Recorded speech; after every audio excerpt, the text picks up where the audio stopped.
how much damage was done. So, and then comes these ideas of Ya'juj and Ma'juj and all of this. So we nowadays people do not distinguish what is from the Quran, and we should even distinguish in the Quran what is foundational and what is contextual, what is hadith, what is authentic, what is questionable, what is people's writings, turath, heritage, books of heritage that individual wrote things. It's Jazakumullah khair, did the good efforts, but their efforts is it's a human, and we're it's not binding by any means. Yeah. And then mixing culture gets into and getting things from other religions, things that are not authentic, and all of this now, minus, of course, after stripping Islam from its essence, we ended up with the things that are not essential in Islam. They are, and then we mix them with books of heritage, things from other religious groups, etc., stories, and then we said this is Islam, and we still complain that our young people are not embracing it. They embraced only maybe when they are young, and then as soon as they grow up, a lot of them say they don't stick to it. So this is one of those stories. I don't know why even we busy ourselves with these things, especially if they don't have any practical implications. Why these people are still writing books and having this debate about something that contradicts science or contradicts facts, basic facts of life. I don't know why we continue to do that, and rather than focus and putting all our energy on extracting guidance from the Quran and inspirations and empowerment, and then try to be as we are expected, and as the Quran, the profile that the Quran sketches for a believer who is on a mission, who is devoted to Allah and to his cause, who is sparing no efforts to do the work of Allah, and the community of believers who is united, who is impactful, who is making difference, rather than busy ourselves on how to be there, how to meet those expectations for individuals and for community. How can we extract from the Quran things that we can offer to humanity nowadays? Because nowadays we are lagging behind and we hardly have anything to offer. Rather than doing this, we keep ourselves busy with either issues that do not exist anymore. There are some debates, fiqh debates and issues that are being debated that do not exist. They're not relevant anymore. Or hypothetical issues, or issues related to the hereafter, or issues that Allah reserved for himself, who's kafir, who's Muslim, believer, who's gonna go to heaven, who's gonna go to hell. All of this, we are spending our energy and our time at the expense of very specific, noble, great job that Allah has assigned to us. So we really need to discourage people from wasting any time on debating or discussing or even studying issues that have no implications in their lives today. They don't make any difference, and they're either part of ghaib, the unseen, or part of things that Allah has reserved for himself, like hisab. Allah made it exclusively, kept it exclusively for himself, or things that do not have any practical implications.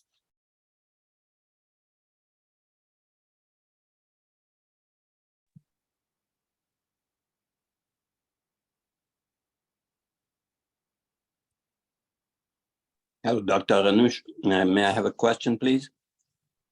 Sure. I have heard you say this several times, and for all that I can figure for myself makes perfect and reasonable sense. The question that I have, though, is this a finding that Dr. Ghanoush of the 21st century came up with? And were the Dr. Ghanoush of the 19th century, the 18th century? Is this a disease that struck the Islamic community just at the onset of towards the end of the 20th century? Or were we as a community also impacted with a similar cycle of whatever the name, the sickness, the disease, this array that came upon the Islamic community, and then somehow we evolved from it back?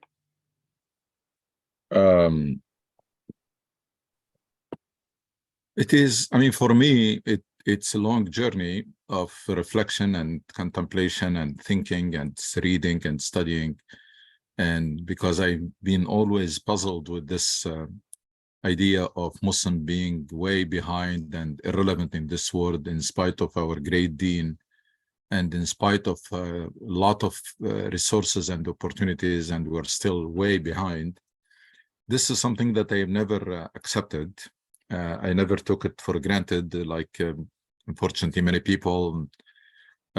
So I'm trying to find an answer for this question: why we lagged behind other nations, and how can we fix that situation, and how can we get this Muslims back on track and become relevant again, and become the people and the community that Allah expects them to be. So it's a journey. But if you ask me about where do I think this has started, it started very early on. There are couple of turning points in history of Islam that resulted in this, in where we are now. The first was the switch from leadership by consent, when Muslims chose their leaders and hold them accountable. That's in Khilafah al-Rashida during the first couple of decades of Islam, into this dynasty rule. Dynasty rule meaning that one individual has absolute power, no checks and balances, no accountability, no transparency. And then when they die, when he dies, his son inherits power. And of course, the same system will continue. No accountability, no transparency, no checks and balance, nothing. So that was bad. That was major. Even there was a hadith that says that the decline is going to start there. It's going to start. تنقض عرى الإسلام عروة أوله الحكم وآخرها الصلاة. So it started there because that has a lot of consequences. When you accept to be ruled by people who even may not be qualified, you did not choose them, that transform you from being a citizen with rights into becoming a ra'iyah, into becoming somebody that whatever this ruler, whatever he gives you, it's a gift, it's a favor. You no longer have rights. So that led to political stagnation, suppression of opinions and freedom. And of course, no communities can thrive under oppression. So that was the first. And then, of course, as a result of that, these people who are in charge, they played a major role in removing or neglecting the essence of Islam, because they saw that as a threat. They saw if Muslims busy themselves with the mission of justice and the fact they have been created equal, and Amr bil Ma'ruf wa Nahy anil Munkar, and etc., they will not accept oppression. They will not accept oppressive regimes. So they pushed the Islamic thinking and scholarship and research towards things that do not threaten their rule and their power. So that's where this fiqh and thrived. You want to write a book about fiqh al-tahara, we can sponsor you. You want to write about how to make wudu, how to make ghusl, how to do this, we can. How to fix your salah, we can sponsor you. But don't come close social justice or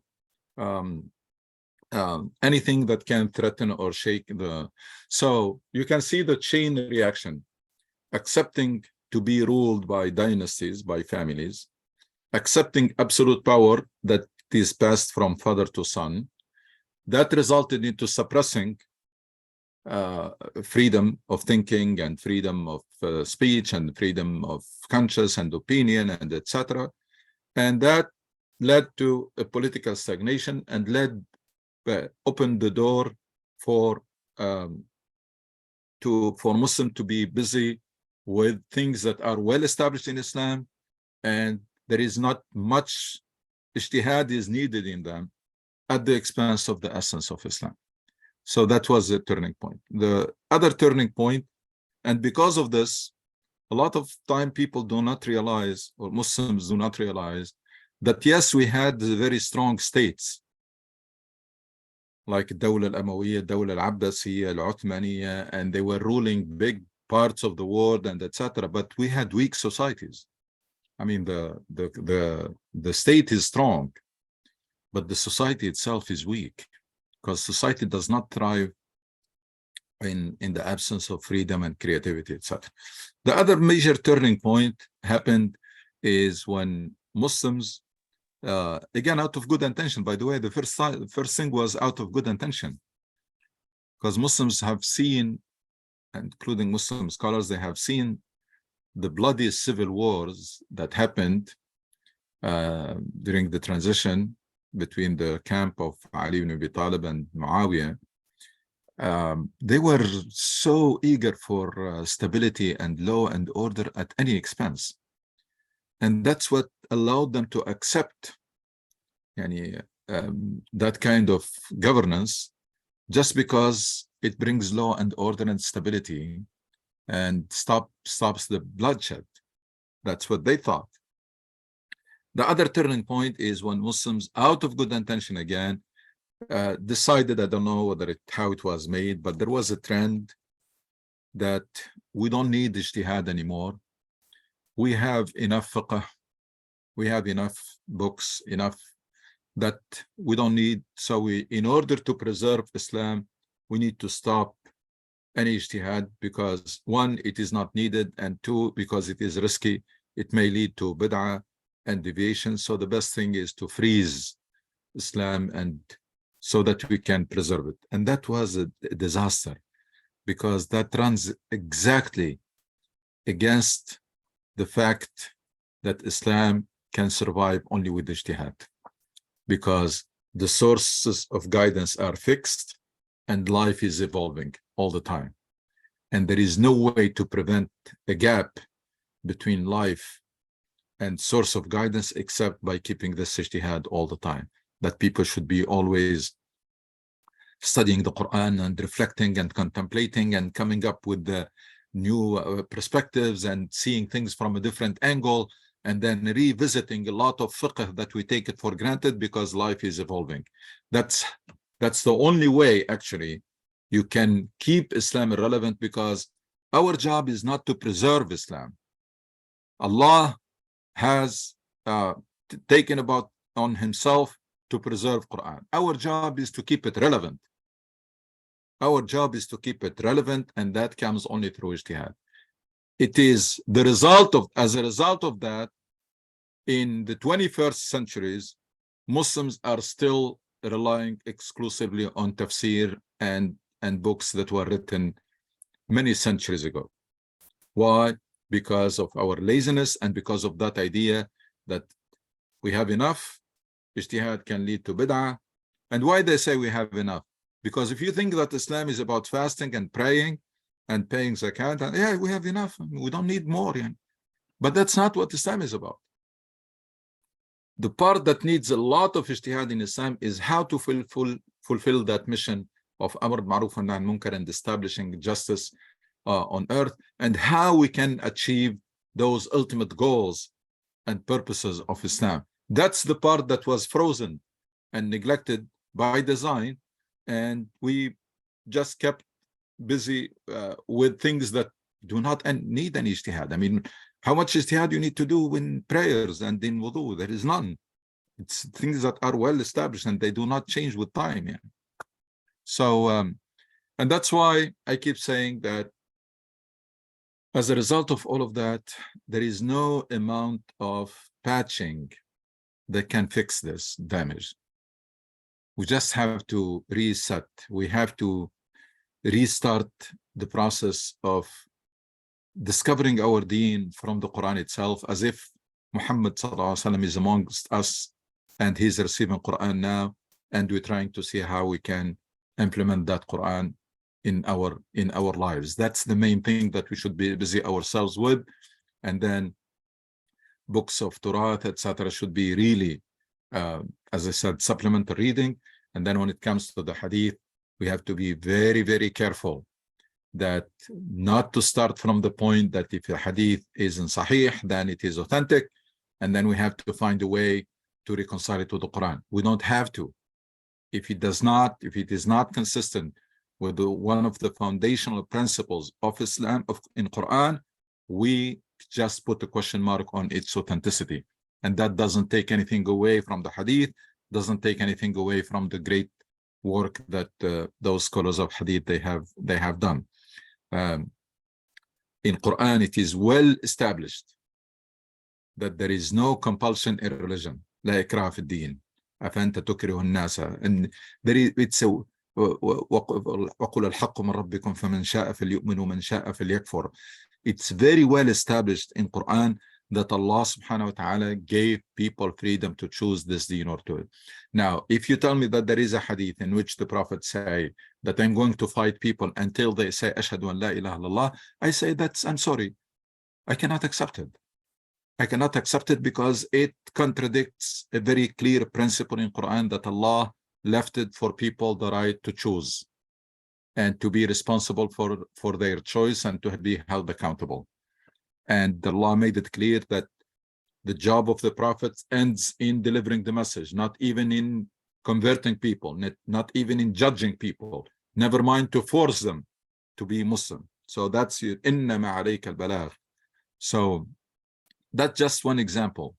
And that's the approach that we need.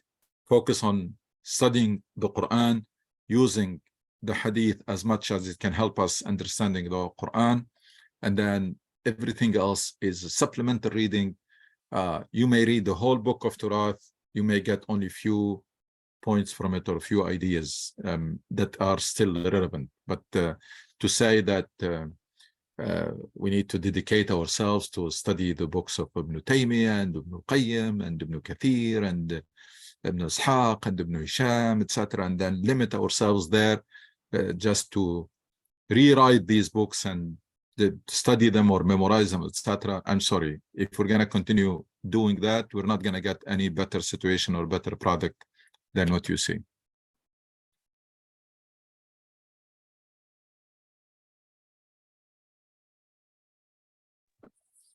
Assalamu alaikum, Dr. Anusha. Alaikum assalam wa rahmatullahi wa barakatuh. Thank you for the explanation, and thank you, Brother Muhammad, for sharing what you heard. It makes a lot of sense. Now, I went through something similar, and I think it all circles back to making sure that the Muslims have the ability to do critical thinking, to think on their own, and to hold on, please.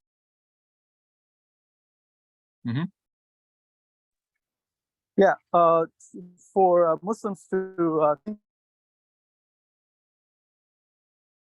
You're cutting off. So that, can you hear me? Yeah, now we can hear you. Yeah, so I think that's one aspect that we need to stress to Muslims is that be basically the empowered Muslim, where you can think for yourself, where you can do analysis by yourself, and question basically things that you have heard, not basically collect ideas that don't make sense from this imam, that imam, this khutbah, that khutbah, or this hadith, and then end up a mess, end up not really understanding what, having a good concept of Islam. And then you're like, oh, I don't know. And then you just have a collection of basically contradictions in your mind.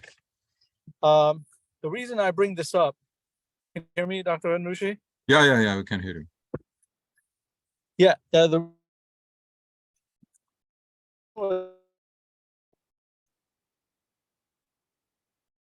Salah. So I told him that it is, Ayman, can you repeat, because we missed some part, the beginning of them. We lost. Okay. We lost. Can you hear me now? Yeah. Last sentence. Okay. I'm sorry. Yeah. So my son asked me about at-tashahhud, and I told him that this is at-tashahhud was basically the way Rasul sallallahu alaihi wasallam greeted Allah when في الإسراء والمعراج, and I wanted to even though I was very sure of it, I wanted to send him a couple of videos, some research online, and I looked up. You're cutting off here. Islamic websites. Go ahead. Yeah, there were Islamic websites that said that gave basically their analysis, and the analysis was so flawed. Even their explanation, or basically wanting to prove that this is wrong and that tashahhud did not take during al-Mi'raj, their analysis did not have anything, any good approach. It did not have the scientific process in it. It did not have, it was basically flawed. And by that, I mean, they used the hadith that said, because basically the hadith on Rasul sallallahu alaihi wasallam, it was a hadith that said, the such and such person, Rasul sallallahu alaihi wasallam, taught him at-tashahhud. Okay, and that was it. That was the only reasoning. And then they said, based on this hadith, al-qissa hay, this story has nothing to do in fi shara, fi Islam. That at-tashahhud did not happen during al-Mi'raj. And when I looked at the hadith, okay, you're telling me in Rasul sallallahu alaihi wasallam, he taught someone at-tashahhud. Okay, you did not tell me in Wallah he taught it before al-Mi'raj. You did not give me in the hadith a date of it happened on such date, therefore it happened before al-Isra wal-Mi'raj, therefore this tashahhud did not happen, this dialogue did not happen between Rasul sallallahu alaihi wasallam wa Allah. So I don't know how many basically sign off on this conclusion. It's just one of the examples. I was like, wow. Yeah. I was like, wow, you were trying to convince me of something, and then I was like, okay, how many people have read this? Like, I wonder, if my son had read it, it would have probably confused him as to, okay, these imams, this Islamic website says this, and it says ليس له شيء في الشرع, it has nothing to do with Islam. And as opposed to, basically, there are other websites that I found, other imams that basically said no, this dialogue did happen during Al-Mi'raj. So I just wanted to say that our imams and shuyukh should encourage people to do their own, to basically use their mind. I think one of the reasons why maybe Sahwa is taking taking a lot of time is because we still have these traditional imams at our mosques, no matter what country you come from, basically saying the same things, narrating, just helping the stagnation continue. Yeah, that's you're right. I mean, this is just one example, but overall, you say the imams encourage critical thinking. That's not going to happen, because critical thinking will take a lot of them out of business, because a lot of them exist because they have followers who take their words for granted. No imam, I mean, with maybe few exceptions, but in general, there will be no imam, no political leader in the Muslim world is going to encourage critical thinking, because a lot of them are not confident enough in their capabilities, in what they have to offer. So they're relying on people following them. And that's not even in religion only. The educational system in most Muslim countries does not encourage critical thinking, does not encourage independent thinking, that the person will be thinking for themselves and questioning and have that critical mind and creative mind. They want people who conform.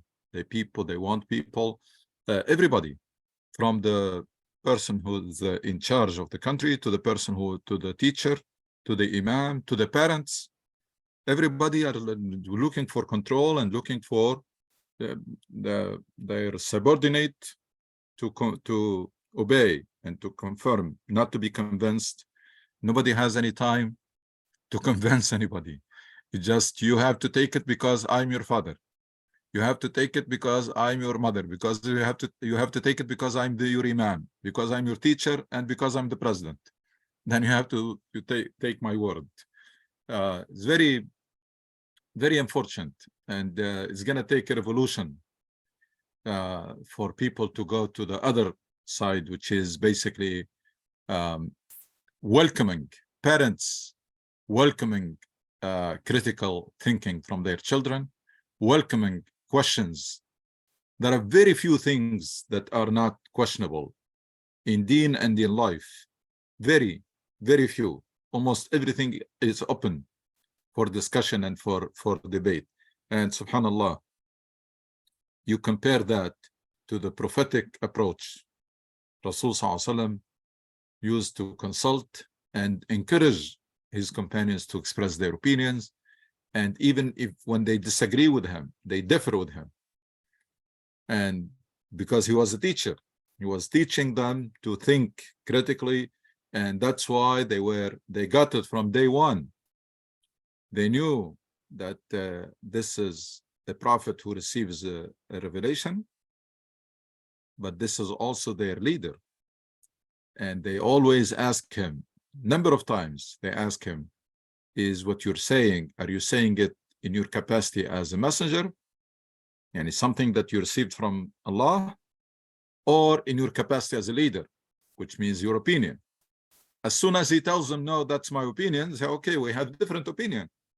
So if it is an opinion, then we have alternatives. We have, and he was never offended, sallallahu alaihi wasallam, or suppressed somebody or discouraged. He welcomed, and a lot of time, at least the cases that we know, he went with the other opinion, not with his original opinion. He changed his mind based on an idea or opinion that came from his companions. I told you that a lot of times I said that we are closer to following the opposite of the teachings of our deen rather than following the teachings themselves, because this is a messenger who receives a revelation, and he encouraged people to express their opinion, to speak their mind, and to think critically and think independently. And then you have, in the name of Sunnah, somebody can say, no, I'm the Imam, I know more than you, so you just have to memorize what I tell you. Again, it's so widespread. To be fair, it's not limited only to Imams, it's a societal culture. It's a culture that encourages that the good child is the child who does not speak. The good child is the child who does not say opinion. This is, mashallah, this is good. This is troublemaker. Why? Because he has opinions. So it starts from the child. It goes to the student in school. It goes to the citizen. It's always whoever goes to political party, whoever has ideas and opinions and speak their mind is being perceived in that unhealthy culture as a troublemaker. And the ideal Muslim, the ideal citizen, the ideal student, the ideal child is the child who is quiet, doesn't oppose, doesn't say anything, does not express their mind, etc. It's and unfortunately, this unhealthy culture was painted with deen. So it's sama wa ta'a. The ones who hear and obey is the good person. That's not true. This deen encourages us, encourages debate. Allah, not the Prophet. Allah had a discussion with Iblis, and then asked for, what is your argument? Why you don't want to prostrate to Adam? And Iblis says this, and Allah with Iblis. And what could be more than that? What could be more than that as a lesson for us, that as a parent or as a teacher or as imam or etc., your job is to try to shape the minds of people, not to fill them, not to fill their minds with your own opinions, but to train those minds to be able to think and to process information. And so we want to create, as a teacher, as parents, as imams, as everything, you want to create, you want to build the CPU of the person, not memory, not just fill their memory with information. And unfortunately, as I said, you see it in the educational system. All the educational system is built on teacher giving you information, you memorize it, you bring it during the test. All the Islamic teaching is built on teacher teaching and people are listening. Parenting is based on that, and we're going nowhere. We're really going nowhere with this mindset and with this way of raising people.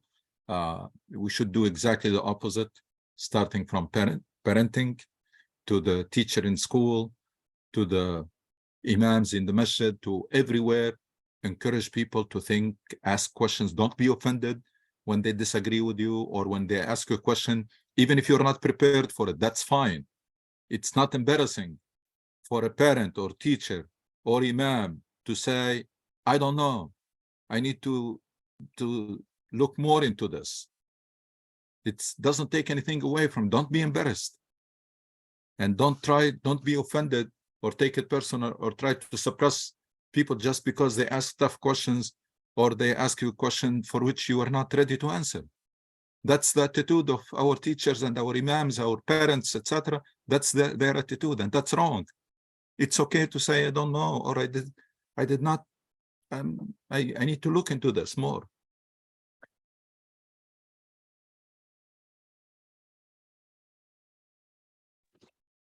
Assalamu alaikum. I don't know if we have time for a last question. Should I go ahead? Yeah. We'll send time. Okay. So the concepts we talked about are very, very important concepts. Critical thinking, working our mind, speaking our mind, try to speak and talk about our opinions, and also when we talked about hadith, that sometimes one hadith might contradict another hadith, and then we need to think about it and go back to the Quran all the time. So let me put that in a kind of case study or an example, that there is a discussion happened with a friend of mine regarding the Siyam Ashura, and I know it's, and in the end of the day, it's not wajib, it's not farad, it is sunnah. However, some ahadith would say that, would contradict sometimes. As I see it as a normal person, and others would sometimes see the same from the same angle, that Rasulullah in one hadith he said that we used to fast before Ramadan, and another hadith that when Rasulullah came to Al-Madinah, he found Al-Yahud, and then he said, if I stay until the next year, but Rasulullah stayed for 14 years, 13 years in Medina, so how come he died after one year? And another hadith would contradict in a way. In that case, should we really think from our perspectives and try to figure out if Siyam Ashura is really a thing that we should do, or this is something that it looks like it's not confirmed because the hadith are contradicting, and so no need to fast Ashura? Wallahi, we need to keep it simple. هو any day of the year other than a couple of days, any day of the year you can fast. It's always a good thing to do. So you can put Ashura in that context. That's one thing.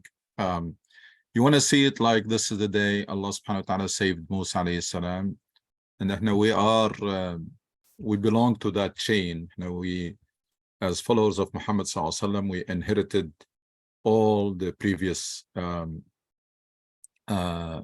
messages and previous. So we want to express our gratitude to Allah subhanahu wa ta'ala. We fast. Want to take one of the hadith that encourage fasting, we do it. You don't do it, it's not the end of the world. So it's really the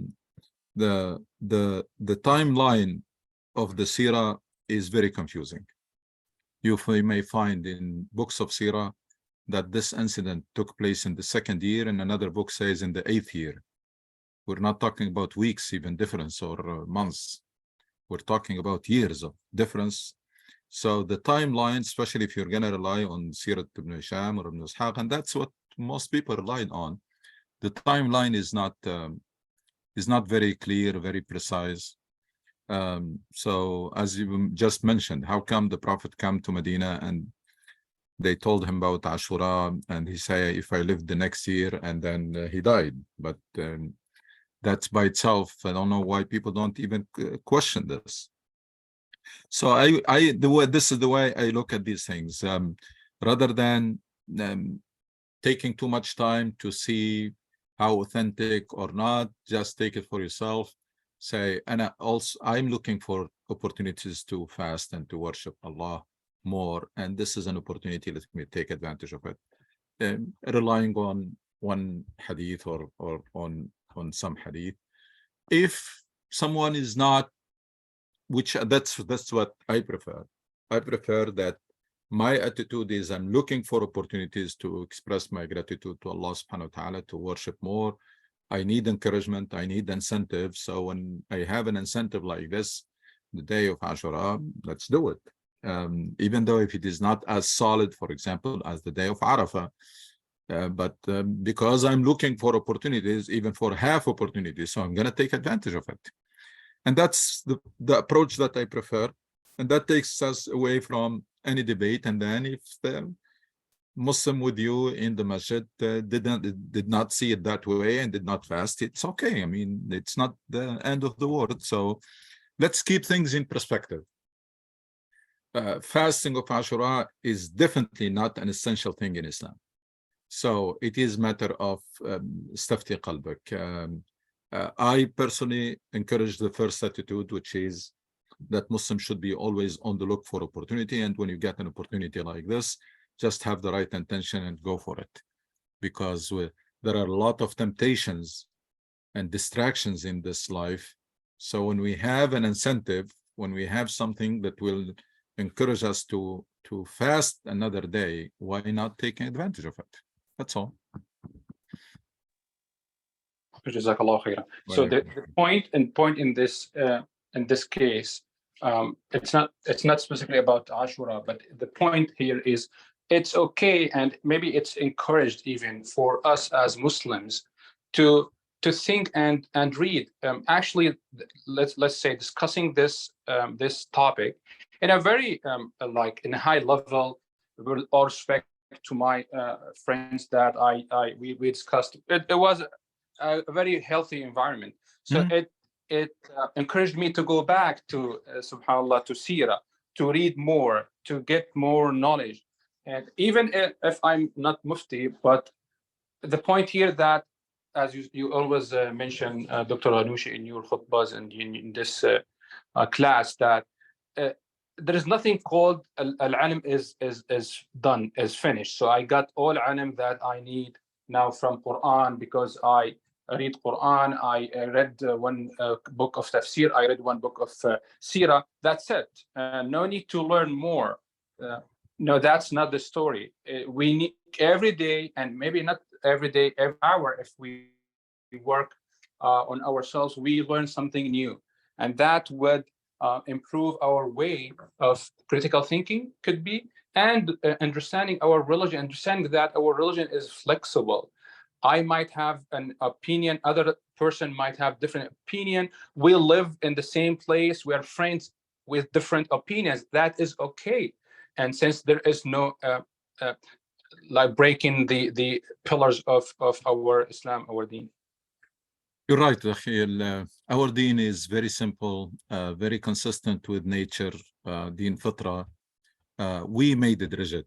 We made it into rigid laws, and it becomes like one of those like books of qanun, laws.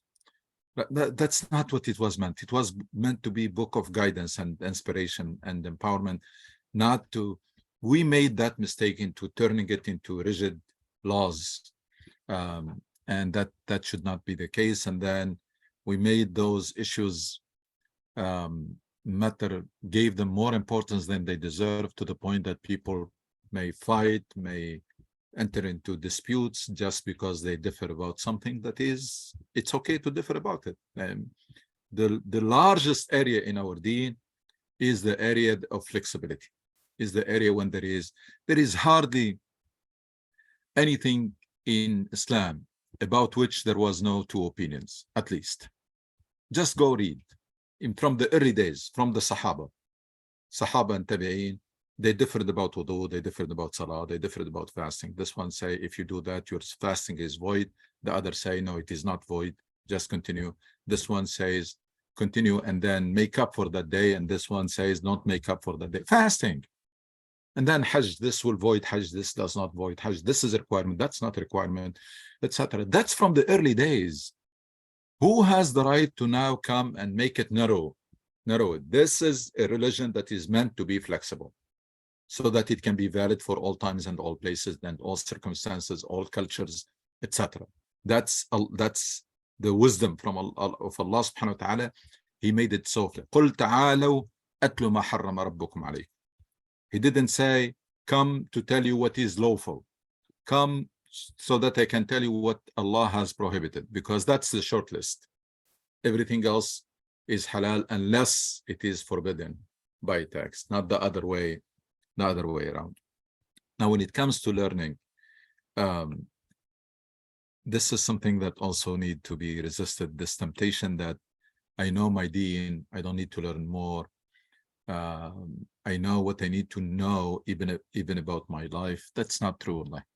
Wallahi, the amount of ignorance that exists in our communities and in Muslim societies about spousal relationship, about parenting, about deen, about life, about everything, you name it. It's really shocking, the level of ignorance. Why people are not making the effort? They're not reading. We're gonna have to try to do our best to reach a point where you should not be happy with yourself if at the end of the day you find out that you didn't learn anything new and you did not make any improvement in your behavior or in your thinking, or you did not get anything new. That's a day that was lost from your life, because that's the difference between someone who dies and someone who is sent back to life. The one who sent back to life was given another day to improve, to be better prepared, to be a better person, to learn something new and implement it in their lives. The one who died, that stopped. Their book stopped, closed. So if someone does not make the effort to learn something new or to improve or to change something in their habits, on their behavior, this person and the one who died, they're the same. We really need to encourage ourselves and hold ourselves accountable when you go to sleep. What did I learn today? And don't be happy with yourself if you didn't learn something new, and especially if you did not implement it, if you did not improve. Say, Allah has given me 24 hours. In what way I took advantage of these 24 hours? What did I do to be more prepared to meet him? What did I do to be a better person? What did I learn in this day? And it goes by the day, not even, unfortunately nowadays, wallahi, sometimes you don't meet a person for years. And then when you meet him, you find him the same exact person. Like 4 or 5 years, nothing new, didn't learn anything new, did not change in any way or form or shape. Stagnation, textbook example of stagnation. And that applies to individuals and applies to, unfortunately, communities and nations. Yes, I see. Brother Muhammad, are you here? Yes. I'm here, but Okay, let's go. Go. If you allow me a few minutes, I just want to say salam. We haven't seen you for a couple of weeks now. And this, as always, is a rich discussion. I'm very happy to be listening. And I want to just add something very simple. The fact that the Arab culture was not a culture of writing. Brother Safi, he's not with us, but his soul and spirit is with us. Alhamdulillah. Inshallah, he'll be back soon. He asked me a few weeks ago, he said, Muhammad, do you know what was the first book in Arabic that was actually written book in Arabic? I said, no. He said, the Quran. The Quran was the first book ever written in Arabic. So before the Quran, this is amazing, by the way. I mean, the Sumerians started writing on the walls 5,000-6,000 years ago. The Egyptians wrote on the walls 5,000-7,000 years ago. The Arabs never wrote anything. So here comes the miracle. Allah subhanahu wa ta'ala sends us a book, orders his Prophet sallallahu alaihi wasallam to gather this book and have it written, promises to preserve the book. And this is a miracle. The mere fact that tens or hundreds of thousands of Hafiz exist around the world from all languages. Most of them don't even understand the book, but they know the book by heart, and they keep repeating the book because Allah promised by a miracle of his own to preserve the book. So the book is the Quran. The hadith, which we always argue about, basically, we don't argue about the hadith. We have problems with this and that, was actually written about 120 to 150 years after Prophet Muhammad sallallahu alaihi wasallam. Abu Ishaq, the first one who wrote the hadith, whose original book does not exist, by the way. Ibn Hisham copied after Abu Ishaq, and Abu Ishaq said, I did my best to gather whatever I could gather from folk stories. I don't know what's true, what's not true. I put it in a book. That's what he said, Abu Ishaq. So the book actually is now, it's folk culture. The hadith. No, these are books of Sirah. Books of Sirah. Yes, this is how it started. Hadith came later. Hadith came later. So all these things are good. They are culture. They need to be taken with extreme care. They have to make sense according to the Quran. They have to make sense according to common sense. They have to be taken within their cultural text, context, the timing, and the time and the culture and the place. I mean, Muslims exist in Alaska, for God's sake. I hope they do exist in Alaska, but there are Muslims in all over the world.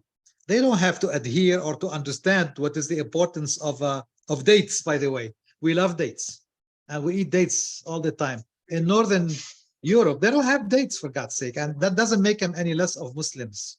They're the same Muslims. Maybe they have apples, and apples could be better than dates. I don't know. But see, we keep putting our Islam, our understanding of this great religion, in the context of the place and the time of Muhammad Sallallahu Alaihi Wasallam and his companions, half of whom were not very good people anyway. We make another mistake. I was having this discussion with a good brother. The companions are the close circle around Muhammad Sallallahu Alaihi Wasallam, those who never betrayed him, those who followed him for good and bad. Many of them were munafiqs, the others.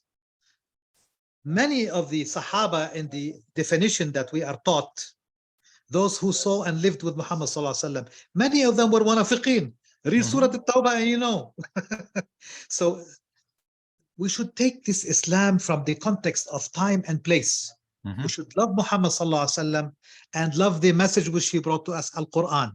Everything else that was written afterwards has to be taken in comparison to the Quran, to common sense, to the general spirit of Al-Quran. If we all agree to that, and please, this critical thinking thing is the core of the whole discussion today. Critical thinking. We need to be, I used to travel, by the way, in America. I've come here 46 years ago. I used to travel by car all over the place. And the most humorous I used to look at license plates of cars, from which state. And there is a state called Missouri. I think you all heard of it. And if you read the plate of Missouri, it says, Missouri, show me state. I used to love this show me state. People of Missouri don't believe anything you tell them. They want proof. We Muslims should all be citizens of Missouri. Show me. For God's sake. We need to have critical thinking. Yeah. Convince me. To be convince me. Show me the proof. Where is Dalil? Give me the proof. A lot of parents and teachers, they hate when they are told, convince me. They don't like it. And this is exactly, I mean, thank you for bringing, thank the brother, Audi, who brought up this point, and thank you for explaining it. We need to bring back our children, our neighbors, our friends, our families, to get back to critical thinking. This is the essence of modern culture, for God's sake. The Quran, if you read it, it encourages it everywhere in the Quran. Every corner talks about those who think, those who contemplate, those who observe, those who, Allahu Akbar. يا أخي ربنا says ليدبروا آياته. ليدبروا. ليدبروا is very deep thinking. Deep thinking. Thank you. Thank you. This is what I have to say. Jazakumullah khair. وإياكم إن شاء الله. And I always go back to the example, Quran should be our textbook. Everything else should be supplementary reading. It's that's in any syllabus. You will find the required book. That's what you are be tested about, and then you require recommended readings after that. So we need Muhammad or Firas, whoever, go, please. Firas, go please. I will go after you. Okay, thank you. Assalamu alaikum. I think we, all of us in this group agree on this message. What I feel that we lack maybe guidance on is how to go about this critical thinking when it comes to Quran and Hadith. Because if you look at examples of our recent history or near history where people did take that route, most of them were fought, they were exercised, and treated as kuffar sometimes. So for us, if we want to encourage each other to do this, I think we need to learn tools on how to do critical thinking when it comes to Quran and Hadith, because it's a very uphill fighting battle. That's what I agree. think. I agree. That's why we need to find a way to make it happen and encourage the same thing that we're doing here, encourage this to be happening in every masjid and everywhere, that people should get together and should break this taboo that it's not true that Quran is not for us. Let's open the Quran and let's start studying and reflecting. So, and from what I see now, the maximum that people do is what? They gather together, they read passage of the Quran, and then open the book of Ibn Kathir and read from it. So that defeats the whole point. The whole idea is gone. And what I would encourage that ourselves and each one of us in their circles to try to initiate this campaign or movement of studying the Quran and reflecting. Let's open the Quran on this page. We all understand. If you don't understand in Arabic, look at translation, look at the meaning of the words, and then the question that we should be asking ourselves, whether we're reading the Quran or whether you're reading the Quran on your own or in group, what message Allah is conveying to us. Now, this is the text that we're reading. How about the message? Because in Quran, there is a text that you read, there is a message that you need to extract. That message needs to be extracted. What is it that Allah wants to tell us here? And that question, it's not true that we cannot answer. Now, we cannot make fatwa based on a passage of the Quran or surah or verses, but we can and we should contemplate and reflect and say, okay, now we're reading these few verses. We read them. What is it that Allah wants to tell us through these verses? One, how best we can implement these verses in our lives now, here and now, in our context. That's what we should, that's something that we should revive and should initiate in families, in our mosques, etc., finding practical ways to start a campaign or movement of studying the Quran. And studying the Quran before the hadith, before the books of tafsir, before anything else, studying the Quran. Now, we can use some of those books to help us in studying, but we should not, that's not a substitute of using our mind. Just to confirm that the Quran had these two objectives. One is to be guidance for humanities for all the time, and two is to address the issues of the people of that time. That's why there are things in Quran, they are foundational, they're principle, and there are things that are contextuals. And this is not something that we should be afraid to say. That's the greatness of the Quran. The greatness of the Quran is to be able to address the issue of that particular time and that particular occasion, and at the same time to have principles that are valid for all times. That's the greatness of the Quran. But we need to distinguish which is which. We can't mix them together. We cannot mix them together because that context was very unique. At that time, almost, a kafir was an enemy of the Muslims, fighting them. This idea of kafir and for themselves and peaceful, etc., was almost inexistent. So gonna have to take that into context. And the reason, so you can see how practical Quran is. It did not mention anything that the people don't know at that time. Why the only fruits that are mentioned in the Quran are the ones that people they know at that time. Nakhil, Inab, Tamar, the things that people are aware of. Didn't tell them about anything that came later. Why? Because Quran was addressing those people and want to solve the problems of the time, but also stated some principles that are universal and timeless. Yes, Brother Muhammad. I think I have a lot, but I will just summarize them. And the problem, as I see it, and to answer some questions, is the system of priorities. I mean, we have, as you mentioned in this lecture, the justice, Amr bil Ma'ruf and Nahy al Munkar. And this, when it was applied in the beginning of the Risala of the Nubuwah, it shaked the roots of that society and changed it from tribal it's not only tribal dictatorship to Ashura, to an equality, to all that.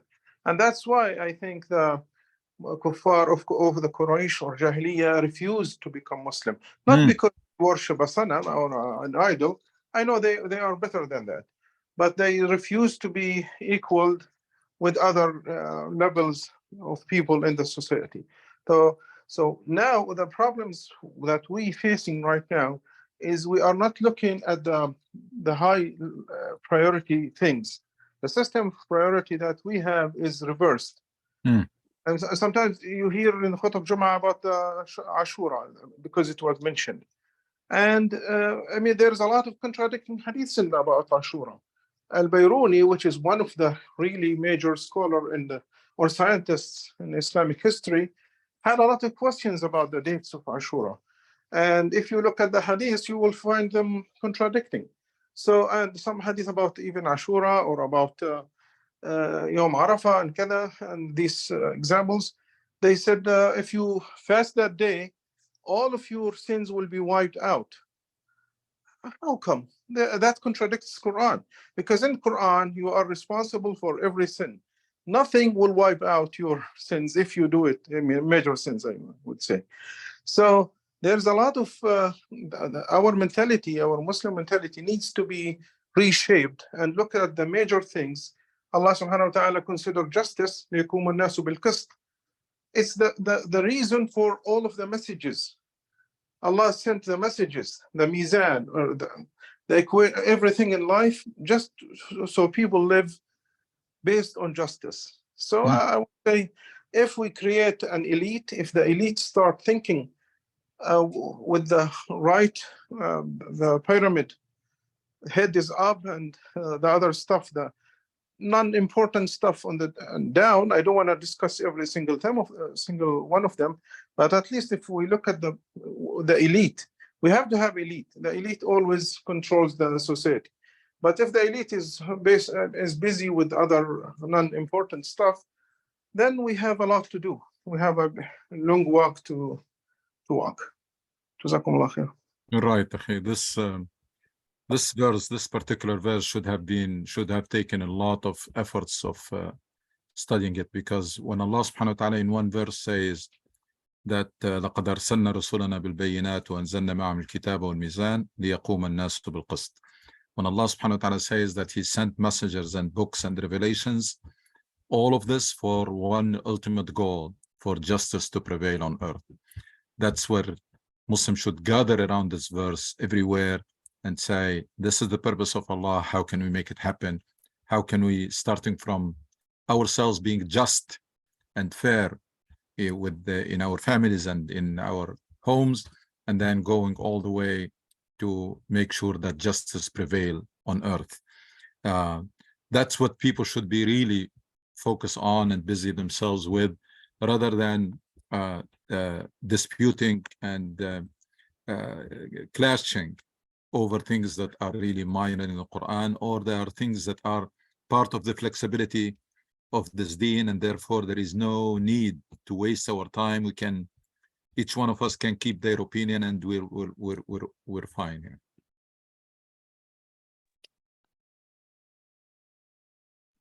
Jazakallah khair, Dr. Sayyid. وإياكم إن شاء الله. And everybody, see you next Sunday, inshallah. إن شاء الله. Assalamu alaikum wa rahmatullah. السلام ورحمة الله وبركاته. عليكم السلام. جزاكم الله خير.